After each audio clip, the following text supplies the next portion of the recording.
नमस्कार, आप देख रहे हैं वीके न्यूज। मैं हूं सुनील राव।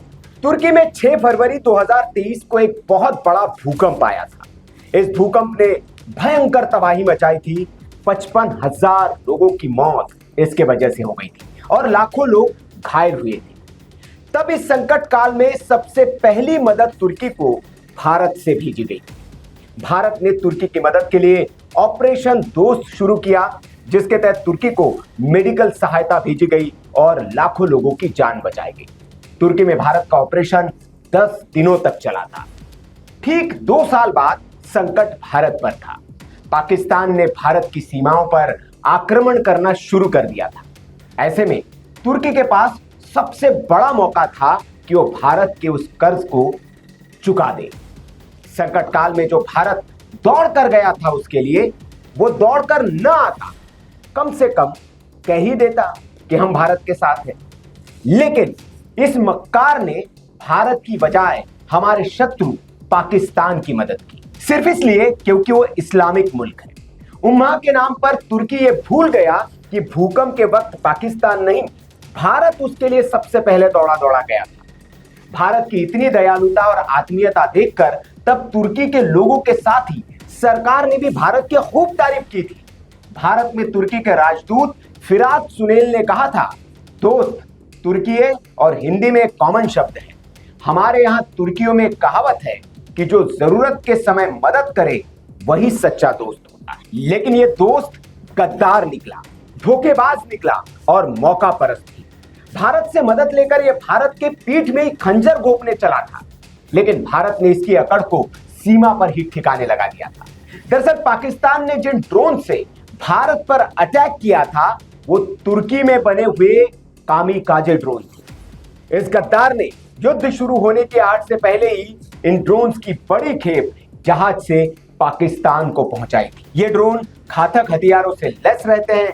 ड्रोन में स्वचालित मशीन गन, मिनी मिसाइल या 81 mm मोटार राउंड लगाए जा सकते हैं। लेकिन तुर्की के इस ड्रोन की भारतीय एयर डिफेंस ने हवा में ही हवा निकाल दी। पाकिस्तान के साथ ही इंटरनेशनल मार्केट में अब इसकी नाक कट चुकी है। तुर्की के इन ड्रोन्स को खिलौनों की तरह भारतीय जवानों ने हवा में ही मार गिराया। लेकिन अब जैसे ही युद्ध विराम हुआ, सीज फायर का ऐलान हुआ, भारत के इस गद्दार के खिलाफ आक्रोश शुरू हो गया है। भारतीय लोगों ने तुर्की के बाइकॉट की मुहिम शुरू कर दी है। मालदीव की तरह ही तुर्की को सबक सिखाने की मांग हो रही है और लोग स्वतः स्फूर्त सोशल मीडिया पर इस देश को बाइकॉट करने के लिए लोगों को जागरूक कर रहे हैं। भारतीयों ने तुर्की के पर्यटन स्थलों पर न जाने की बात की है, तो वहीं तुर्की के प्रोडक्ट्स भी न खरीदने की अपील लोग एक्स पर कर रहे हैं। ये तो बात हुई बॉयकॉट की, लेकिन मुंबई में तो लोग इस देश की कंपनियों के खिलाफ ही सड़कों पर उतर आए और इन्हें देश छोड़कर भगाने की मांग करने लगे। ये तस्वीर महाराष्ट्र के मुंबई की है, जहां पर एयरपोर्ट पर एकनाथ शिंदे के गुट वाली शिवसेना ने भयंकर प्रदर्शन किया। यहां पर ग्राउंड स्टाफ हैंडलिंग के लिए जो कंपनी काम करती है, उसके खिलाफ प्रदर्शन किया, क्योंकि ये कंपनी तुर्की की है। शिवसेना ने तुर्की के इस कंपनी सेलेबी एनएस पर देश विरोधी गतिविधियों में शामिल होने का आरोप लगाया। ये कंपनी मुंबई एयरपोर्ट पर ग्राउंड स्टाफ के हैंडलिंग का काम करती है और खासकर ये उन छोटी एयरलाइंस के लिए काम करती है जिनका अपना यहां पर कोई ग्राउंड स्टाफ नहीं है, जैसे कि अकासा हो गई, टर्किश एयरलाइंस हो गई और भी कोई छोटी मोटी जो एयरलाइंस है जिनका अपना स्टाफ नहीं, उनको ये सेवाएं देती है। दूसरी जो विदेशी एयरलाइंस है जिनकी कम फ्लाइट्स यहां से चलती है, ये उनके लिए। अब इस कंपनी के खिलाफ शिवसेना विधायकों ने आंदोलन किया और वहां पर उन्होंने इस कंपनी को भगाने के लिए अपने तर्क भी रखे, कुछ बातें कही, उसको आप सुनिए। आज आंदोलन हमारी जो एयरपोर्ट की यूनियन है उनके नेता हमारे कुणाल शर्मणकर जी है, हमारे युवा सेना के नेता भी हमारे साथ है और हम एकनाथराव शिंदे जी के नेतृत्व में पूरे बंबई में ऐसी जितनी भी कंपनियां हैं उसको बंद करने का काम करेंगे। पैसा इंडिया में कमाएंगे और पाकिस्तान को वहां जाके मदद करेंगे। ऐसा महाराष्ट्र में बिल्कुल चलेगा नहीं। एकनाथराव शिंदे साहब के नेतृत्व में बंबई में ऐसी जितनी भी कंपनी की लिस्ट है उसको बंद करने का काम करेंगे। इसको हमने आज 10 दिन का टाइम दिया है। 10 दिन के अंदर जो कार्यवाही नहीं करेंगे, उग्र आंदोलन ये एयरपोर्ट पे हम 10,000 लोगों को लेकर करने वाले हैं। देखिए, ये जो आज का मूवमेंट है, ये हमारे नेशनल सिक्योरिटी का मूवमेंट है। जो हिसाब से आप देख सकते हैं कि जो वॉर हुआ है, जो पाकिस्तान ने हमारे साथ छल कपट किया है, जो हमारे एकदम जो हमारे इनोसेंट सिविलियंस थे उनको पहलगाम अटैक में मारा है, उसके बाद हमारे बॉम्बे एयरपोर्ट जहाँ पे करोड़ों लोग आते जाते हैं, ये एक नेशनल सिक्योरिटी कंसर्न है, जहाँ पे एक टर्किश कंपनी जिसका नाम है सेलेबी वो ऑपरेट कर रही है यहाँ पे, और हम हमारी इंडियन सॉइल में एक टर्किश कंपनी जो पाकिस्तान को सपोर्ट करती है उसको काम नहीं करने देंगे। यहाँ पे पैसा कमा के वो पाकिस्तान को टेरर फंडिंग देती है, वो हमें बिल्कुल भी मंजूर नहीं है, और इसके खिलाफ हमने आज ये आंदोलन निकाला है। यहाँ पे एमएलए मुर्जी पटेल साहब, हमारे विभाग प्रमुख कुणाल सरमलकर जी भी मौजूद है, और मैं उनके समर्थन पे यहाँ पे आया हूँ।